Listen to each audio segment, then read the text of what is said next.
Share market. आखिर क्या है ये शेयर मार्केट?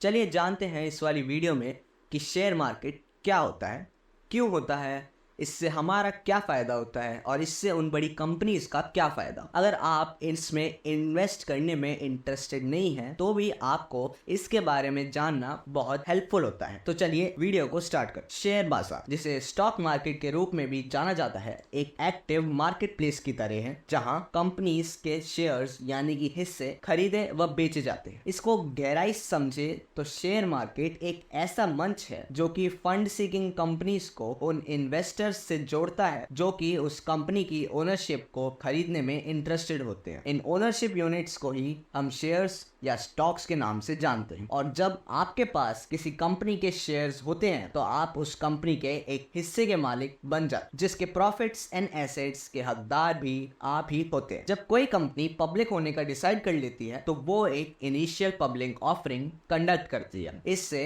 ये अपने ओनरशिप का एक पोर्शन या एक हिस्सा शेयर्स के रूप में पब्लिक को ऑफर कर देती है और इन्हीं शेयर्स को आप और हम जैसे लोग खरीद सकते हैं और उस कंपनी के शेयर होल्डर्स बन सकते। अब ये जो शेयर्स होते हैं इनकी प्राइस कभी भी फिक्स नहीं होती, ये फ्लक्चुएट होती रहती है डिमांड एंड सप्लाई के बेसिस, यानी कि इन शेयर्स की कीमत में उतार चढ़ाव आता रहता है। अगर ज्यादा लोग किसी कंपनी के शेयर्स खरीदना चाहते हैं तो इन शेयर्स की प्राइसेस बढ़ जाती है और अगर ज्यादा लोग इन शेयर्स को बेचते हैं तो इनकी प्राइस गिर जाती है, यानी कि कम हो जाती है। इसी प्राइस मूवमेंट को इन्वेस्टर्स लोग जो है वो बारीकी से ऑब्जर्व करते हैं और इसी के आधार पर वो कंपनीज में पैसा लगाते हैं कि कौन सी कंपनी उन्हें ज्यादा रिटर्न लाकर दे सकती है। तो अब बात आती है कि ये सब करने से उस कंपनी को क्या फायदा हो। तो सबसे बड़ा फायदा किसी भी कंपनी को पब्लिक होने से यह होता है कि उनकी कैपिटल रेज हो जाती है और उस कंपनी की वैल्यू बढ़ जाती है। तो इसे हम एक स्टोरी से समझते हैं।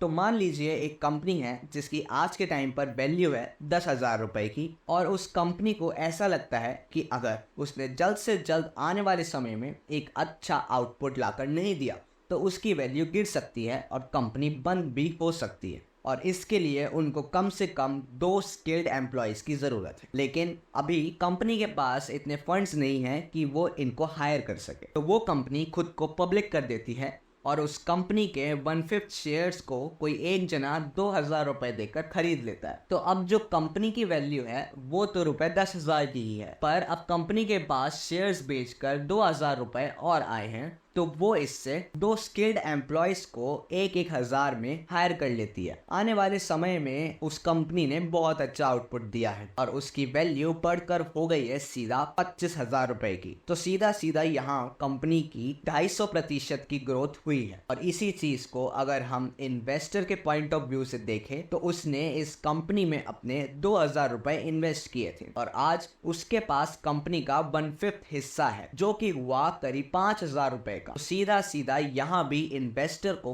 3,000 रुपए का फायदा हुआ है। पर अगर हम इसे उल्टा सोचें कि शेयर्स बेचने के बाद भी कंपनी डूब जाती है तो यहाँ कंपनी और इन्वेस्टर दोनों का ही लॉस। तो इससे एक बात तो क्लियर होती है कि शेयर मार्केट में रिस्क तो है, अब पैसा लगाना है या नहीं ये आप पर डिपेंड करता है। अब इसको समराइज करें तो शेयर मार्केट एक ऐसा हब है जहां कंपनीज एंड इन्वेस्टर्स मिलते हैं। यह एक ऐसी जगह है जहां कंपनीज की ओनरशिप्स खरीदी व बेची जाती है और आप यहां पैसा कमा भी सकते हैं व गवा भी सकते हैं, चाहे आप एक लॉन्ग टर्म इन्वेस्टर हो या एक डे ट्रेडर या फिर आप बस ये जानने के लिए उत्सुक हो कि ये सब कैसे काम करता है। तो शेयर मार्केट के बेसिक्स को अंडरस्टैंड करने ही आपके फाइनेंशियल टूल किट का एक वैल्यूएबल टूल है। So that's it for today's crash course on share market. I hope आपको यहाँ से बहुत कुछ जानने व सीखने को मिला। अगर वीडियो इन्फॉर्मेटिव लगी तो लाइक करना, चैनल पर नए हो तो सब्सक्राइब करना। मिलते हैं नेक्स्ट वीडियो में, तब तक के लिए